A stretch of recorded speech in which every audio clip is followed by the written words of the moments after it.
Johan Liebert adalah salah satu tokoh fiksi paling kompleks yang pernah diciptakan, khususnya dalam dunia anime dan manga. Dalam Monster, ia tidak digambarkan sebagai penjahat konvensional dengan kekuatan fisik atau kemampuan supranatural, melainkan melalui kecerdasan, pesona, dan kemampuan manipulatif yang membuatnya begitu berbahaya. Keseluruhan sosoknya menunjukkan bahwa kejahatan terbesar seringkali tidak berbentuk fisik, melainkan ide, bisikan, dan kendali halus atas pikiran orang lain. Salah satu inti dari seni manipulasi Johan adalah pemahamannya yang mendalam tentang psikologi manusia.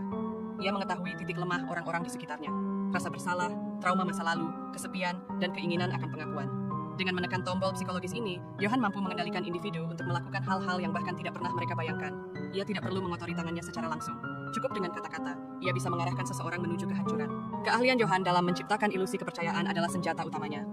Ia mampu tampil sebagai sosok yang baik, lembut, bahkan menyelamatkan, sehingga orang-orang yang mengenalnya secara langsung seringkali sulit percaya bahwa ia adalah dalang tragedi. Topeng kesempurnaan ini menjadi jebakan psikologis yang membuat korban-korbannya merasa aman sebelum akhirnya mereka dimanfaatkan atau dihancurkan. Seni manipulasi Johan menegaskan bahwa kekuatan terbesar seringkali tidak datang dari senjata, uang, atau status, melainkan dari ide dan kendali atas persepsi. Ia menunjukkan bahwa pikiran manusia adalah medan pertempuran paling rawan. Sekali seseorang kehilangan pijakan moral dan rasa percaya diri, mereka bisa dengan mudah diarahkan ke jurang kehancuran. Dalam strategi abadi besar, Johan adalah arsitek kekacauan. Ia mampu menyalakan api konflik antar individu, keluarga, bahkan institusi, lalu berdiri jauh dari pusat kehancuran itu sendiri. Ia bukan hanya predator yang mengincar satu korban, melainkan perancang skenario di mana banyak orang terjebak dalam labirin kehancuran yang telah ia bangun dengan presisi. Selain menguasai psikologi individu, Johan juga memahami dinamika massa. Ia tahu bagaimana menciptakan ketakutan kolektif, menyebarkan rumor, dan memanfaatkan kondisi sosial politik untuk memperkuat pengaruhnya. Dengan demikian, ia menjelma bukan hanya sebagai manipulator pribadi, tetapi juga simbol kekuatan ide gelap yang bisa menghancurkan masyarakat dari dalam. Yang membuat Johan unik adalah bahwa ia tidak sekadar ingin mengendalikan, ia juga mengeksplorasi kerapuhan manusia.